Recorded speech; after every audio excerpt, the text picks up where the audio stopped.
Hello YouTube and welcome to Top Team Watch for Game Week 4. Let's get in. At the beginning of this season, I made a prediction and I picked these 7 clubs to be the top teams of the Premier League. After each game week, we will analyze each of their games and rank their form against each other. For this video, I'm going to be putting the timestamps for each different game in the description below. The first game this week is going to be Chelsea 4, Crystal Palace 0. It was a good game. I liked this game. What Chelsea showed was control of the game, and I think to be a top team, you have to control a game. The first half was a very solid defensive performance. Definitely a huge improvement of the defense. And it's not just a defense like the 4-player defense, but the whole entire team defending as a unit. Crystal Palace is a very good counter-attacking team, and you can really tell that Conte and Jorginho knew exactly what to do when Chelsea lost the ball. It doesn't matter if they lost the ball way back or high up, Conte and Jorginho knew who to cover and where to move. The movement of the whole entire team going back and defending was very good performance. A good improvement to his team was definitely Chilwell. He was able to go up and provide really good passes for the attacking line. He understood them really well, and every time that Crystal Palace attacked, he was able to get back into position in time, which is very important that he knew exactly what to do in that game. I still believe the Chelsea attack is not fully there, which is kind of funny to say for a team that won 4-0. If you look at the first goal, Chelsea had to put a lot of numbers up and had 6 people around Crystal Palace's goal, which does leave a lot of defensive holes. If you look at the second goal, it was a corner kick, so not an attacking play, and the third and fourth goals were penalties, which I understand the defense stopped the attackers, but they were both fouls that didn't have to be made. Like, it wasn't like the attackers were in the definite scoring position. They still had to do a lot more to just score. So I do believe that Chelsea's attack still is missing. It still needs a little bit of connection, somebody to create. It's getting there, but it's not fully there. I do have really hope for Chelsea. I think the first thing any team has to focus on is a defensive unit, and they're getting much better compared to last week. But attacking-wise, they're still missing a lot. But very good performance, very solid work. It's definitely improvement from last week, so this week I'm going to rank them number 4. Next game we're going to talk about is Everton 4, Brighton 2. Did you guys see this game? It was raining so hard. I do believe the rain completely changed the outcome of this game. I do believe that Everton were going to win it still, but the rain made it a different game that they were probably planning to play. You can tell the game affected the game a lot. All the balls were gliding to the floor. The players were just sliding everywhere. This game could have finished with many more injuries than what it did. Everton took advantage of this, then they had to play like a higher ball, while Brighton were still trying to play on the floor and many messy passes. Talking about injuries, I was wondering how they were going to handle not having Allen there. And then Richarlison early on did not help at all. But you can tell that this team is more than just like new players that they brought in. It's the system that Ancelotti is putting, and it's actually really working. Both Davies and Iwobi came in and they were playing the positions exactly how Allen Richarlison would have done. Maybe not as well, but the system was still very good. Overall, team played really well, and you have to put emphasis again on James Rodriguez. Just the way he was involved in all 4 goals really tells you how important he is to this team. James really needed a team that relied on him and also allowed him to move freely throughout the game while not have to worry so much on the defensive side. Second half, the teamwork just went up to another level. Both goals were just the team working together, crisp passing, and they knew exactly where they needed to be. And James was able to score both of them. I think overall the team is showing really well attacking performances. I do believe the defense is not the best yet, but it's a really good, hardworking team. Very good performance this week. So a player I actually want to put emphasis on is Pickford. And if you have to put one of the big weaknesses, it's definitely the goalkeeper. The mistake they did in the first goal, I mean, you can maybe blame it on the rain, but you have to catch those. You have to catch those, or at least hit it out. There were a couple of times that he parries it right into the center, and you're like, what are you doing, right? Like, gives the ball away too many times. Yeah, there was one play that the ball went in, he crashes right into Mina. You can see that he's not showing confidence in his play, and something's missing. I feel the biggest weakness that Everton has right now, and for this game, he didn't cost the team anything.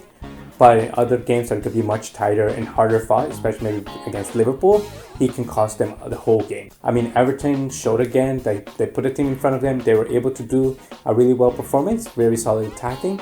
Because of other performances this week, I'm going to be putting Everton top of this week. Next game that happened this weekend was Leeds 1, Manchester City 1. This week, all eyes were on Man City's defense.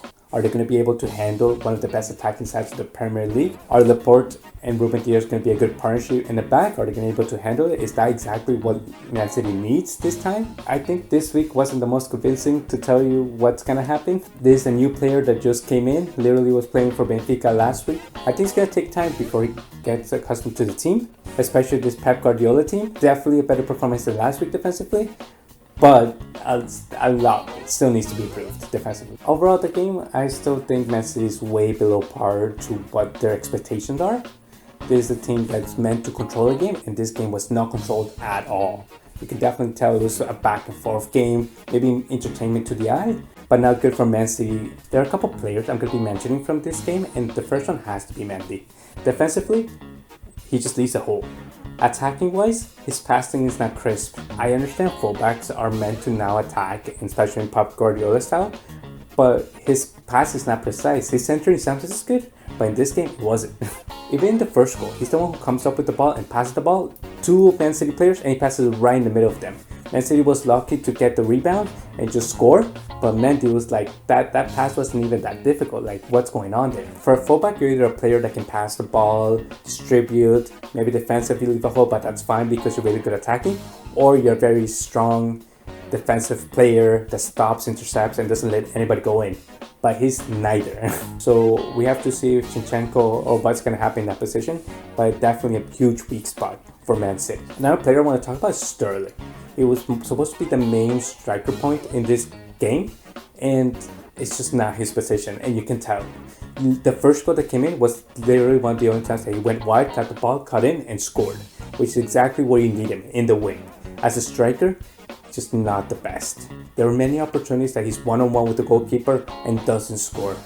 There's many times that a cross is going in for him, he doesn't win the header. He's too weak. Positioning not the best. He's trying to figure out where to be at certain times. It's very hard to depend on him as a main striker at this current time.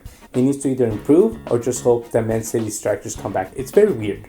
Like when Man City's attacking, there are many times they were getting each other's way. They didn't know exactly how to pass. They weren't able to open up a defense or pass it really nice between them. It was questionable, like what's going on? Like this is a team that a lot of these players already know how to play with each other, but today it seemed like it was the first game they're just playing with each other. It didn't feel right. Yeah, it's a lot to work on. It's not a good look for Man City. They're not looking as a top team that they did in the last 2 seasons, and yeah, there's a lot of questions with Pep Guardiola. Another not good week for Man City. Yes, I know there were worse teams in the other game, but they have to improve, and I do think other top teams are able to beat them in the current state. I'm going to rank them a little bit better than last week because I do believe Ruben Dias and Laporte are a better defensive pair than last week, but still a lot to work on. So I'm going to rank them 6 this week. First game on Sunday was Arsenal 2, Sheffield 1. This is a good win for Arsenal. Definitely continuing from what they had last week and showing and putting it into work this week. I really like the fluidity of this Arsenal team. I like how they're able to change from a 4-3-3 to a 4-2-4.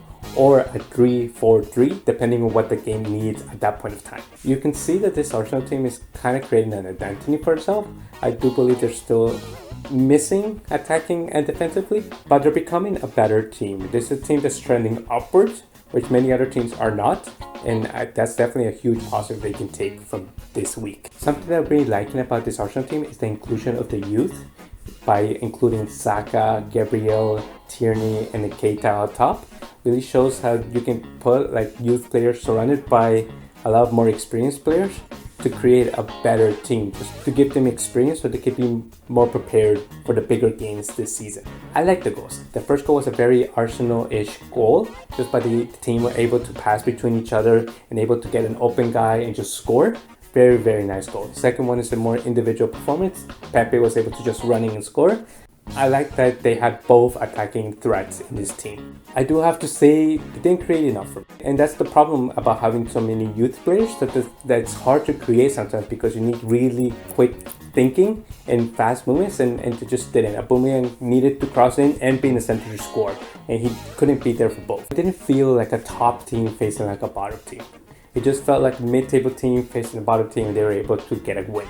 So a good solid performance, but they still need a couple of things to get to the next level, and I do believe they're trending in the right direction. For this week, I'm going to actually rank them third. Alright, now we're down to the last two games, and these games were something that I would never expected. Next game we're going to be talking about is Man United 1, Spurs 6. We're going to be starting off with Tottenham to see all the positives coming out of this game. Right now, it's hard to see Tottenham without Harry Kane and Son. This is a very good, solid Tottenham team with two world-class players that push the team to a further, better team. Son was out of this world. How he able to dribble, get into really good scoring positions, finishing really good, able to muscle off defenders. This is exactly what any team in the world would want. Harry Kane, again, showing really high soccer IQ, able to do those clear passes, able to come back, get the ball, bring the ball forward when they need him to. Yes, I know he only scored a penalty, but he was very important to that attacking side. You need a player to move the defenders away. You need a player to create those goals, and Kane is doing that to another level. I do believe that Harry Kane and Son are so important to this team that without them, this game could have definitely gone the other way. I have to mention Tottenham's fullbacks, just how they were able to go up and really help the attacking side, exactly what any team would want these days. In the middle, and Dobele really helped intercept the ball when he needed to, go up with the ball reliably and do those passes. Very, very good performance for Tottenham. Overall, a very good performance.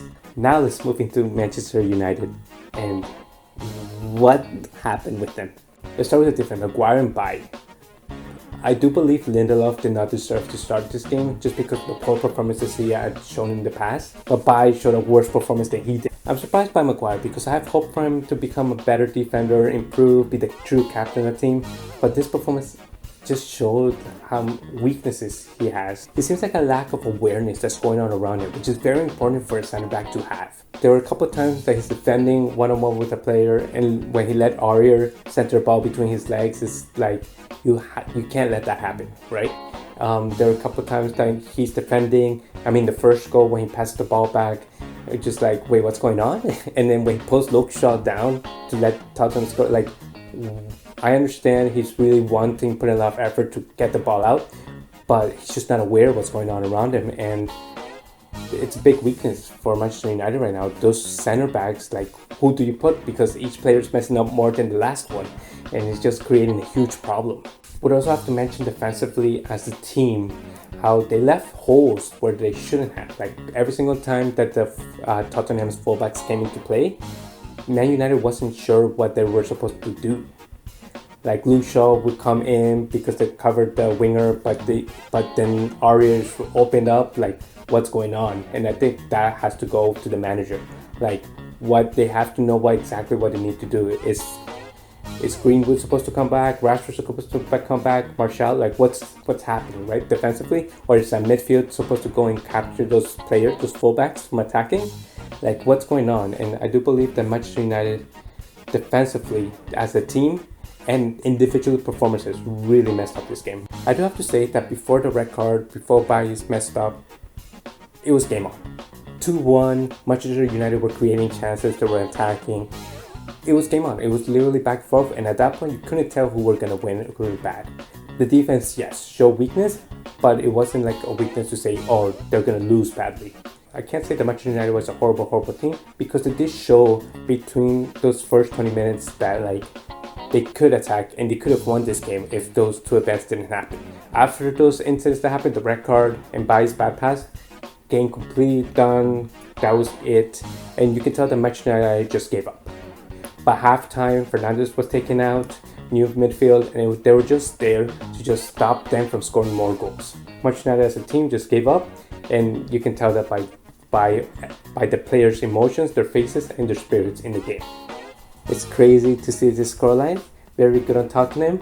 Horrible display by Manchester United.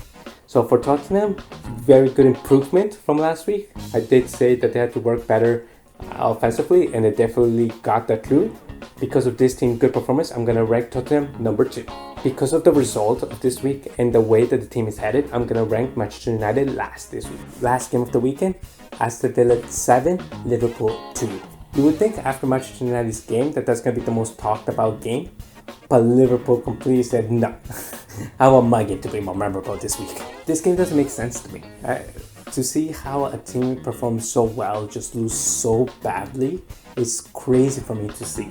And it's not about seeing the game, but seeing the scoreline just be so high. Because if you look at the game, and if you took away the goals, you wouldn't think that was actually going to be that scoreline, because they both had good chances. But yeah, just the scoreline is definitely going to define this game for the future and show that this league, anybody can win, even though more consistent teams like Liverpool should be winning more games. For this game, I took away 4 major talking points. The first one has to be the goalkeeper. Again, Alisson injured, Adrian going in, backup goalkeeper messing up. This is a repeated trend that Liverpool sees all the time. Last year, if Alisson was a goal, maybe they didn't lose against Atletico Madrid. Maybe they could have lifted another Champions League. But that didn't happen, right? Because Adrian, such a weakness right there. Like, he's training with Alisson. He understands the system of Liverpool and how precise he needs to be, how good he needs to be, and he's just not there. Really, really subpar. And Liverpool is a problem that they've had many times, and they should change a long time ago. And again, this is a weakness, an Achilles heel that Liverpool has, that after Alisson gets injured, Adrian is not a good change. Next point is Gomez. Defensively, very bad today. For Liverpool to be a very high level, every player has to be really good. And Gomez really has to show a more consistent and a better play. Today, really big hole, very big weakness for Liverpool. Third thing is something that I wouldn't usually say about Liverpool, and is Wijnaldum and Fabinho. Usually 2 more consistent players for this team were very sluggish, very bad passing, and defensively they weren't always there to intercept the game. The Aston Villa's midfield were able to just go around them and get the ball in the back, and you need Wijnaldum and Fabinho to stop the play right there, especially in Liverpool, which they've done many times before. So I do believe this is a one-off game that they just were a little bit too sluggish and just need to wake up, kind of thing. And the fourth and the biggest point has to be that Klopp got it wrong this week. That's just how it is. The backline were so high. It was so high, and yes, they always do this, right? But Aston Villa had a plan for this, and the players have to be ready that if the ball gets in behind, they have to run back and get that, and they weren't ready for this week. The midfield, all over the place, right? They didn't know how to stand, and yes, I said like Fabinho and Wijnaldum are sluggish, but they didn't know. The team didn't know how to handle Aston Villa. Aston Villa had way too many opportunities that a team should never have against Liverpool, and it just seemed the club didn't do it right. Klopp had a lot of mistakes in his technique, and yeah, very rare occasion, but Klopp just got it really wrong this week. Overall, you can tell that this game is a one-off. If you took away all the goals, you wouldn't be able to tell who won, because Liverpool actually had a lot of attacking threats, and Aston Villa also had a lot of attacking threats. But it's just really good finishing from Aston Villa, 3 deflections, and just bad performance from Liverpool's goalie that just gave away so many goals. I don't think this is like a really downhill, Liverpool is losing, this is it. No, this definitely feels like a one-off performance, but I do think there's going to be step back and just make that Everton game much more important. The other teams, the top teams showing a good performance, so I'm going to be ranking Liverpool 5th this week. Hopefully this is going to be the lowest I'm going to be ranking them, and they're just going to go back up to number 1. So right now I want to talk about this international break. I do think it actually comes at a good time for these teams. For Matchday United, Man City and Liverpool, reanalyze what went wrong, change the system, and get back into playing games. I do think this break for the players and for the management is going to be good to kind of like reset their minds. I know the management is going to be working hard, and the players just having a change of environment and coming back, I think will really help them to open up and see what they can do to improve. For Spurs, Chelsea, and Arsenal, I do think it's actually a disruption to the tempo. It's a good time for the management to look at the bad things that have been happening and just keep building on what they have, and to hopefully get back and become even better. And for Everton, I think it's just a perfect time, so they wouldn't have to face Liverpool with so many injuries. Hopefully all the players come back soon, and yeah, to have a really good game, first game back. Click the like button if you like this video, subscribe if you want to see more content like this. I really do like making these reviews for each single weekend, and please show your support to see if you guys want to see this. And yeah, crazy Premier League week. Thanks for watching.